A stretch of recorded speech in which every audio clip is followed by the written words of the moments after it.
ఓం నమ శివాయ శంభో శంకర హరంబర మాదేవ ఏడుకొండలవాడ వెంకటేశ్వర యా లక్ష్మీ నరసింహస్వామి. ఇప్పుడు మీన రాశి వారికి 1వ తారీఖు నుంచి 15వ తారీఖు వరకు ఈ మీన రాశి వారికి ఎలా ఉంది చూద్దామండి. దమ్మ చిలకమ్మ మీన రాశి వారికి ఎలా ఉంది ఒకసారి చూడమ్మా.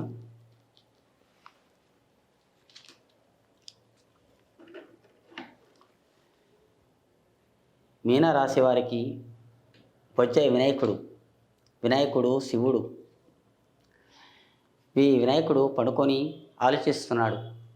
మీరు కూడా ఆలోచించి పని చేస్తారండి ఈ మీన రాశి వారు. చిక్కుతే దొరికితే చిక్కరు. అలాంటి మీరు చేప, నీళ్ళలేస్తే మునుగరు, అగ్గిలేస్తే కాలరు. అలాంటి తెలివండి మీది.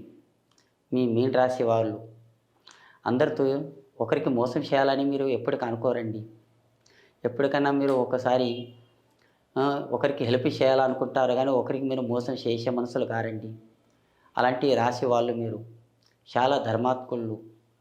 ఈ రాశి ఎవరికి ఉంటుందో కానీ చాలా మంచివారు, పెద్దలకి గౌరవించేవాళ్ళు, మంచి మంచి వాళ్ళతోటి తిరగటంలో కానీ, మంచిగా పేరు సంపాదించే వాళ్ళు కానీ, చాలా కష్టపడి పైకి వచ్చే వాళ్ళు ఉన్నారు, చాలా కష్టపడి వచ్చేవాళ్ళు ఉన్నారు.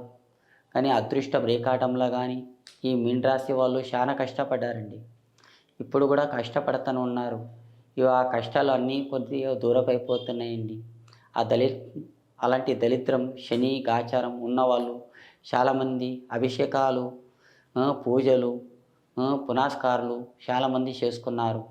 మీరు కూడా మీకు అంత కాకపోయినా కానీ ఇప్పుడు వచ్చేది శివరాత్రికి శివునికి అభిషేకం చేయండి. అభిషేకం చేస్తే మీ దరిద్రం అనేది తొలగిపోతుందండి. మీకు ఎక్కడ పైన మీ పేరు మీద బాగుంటుంది.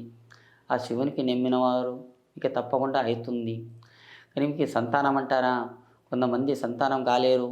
ఎప్పటి వరకు అవుతుంది సంతానం? ఇప్పుడు ఎన్ని రోజులు అవుతుంది పెళ్ళి అయ్యి, ఇప్పటి వరకు పిల్లలు లేరు, అది లేదు.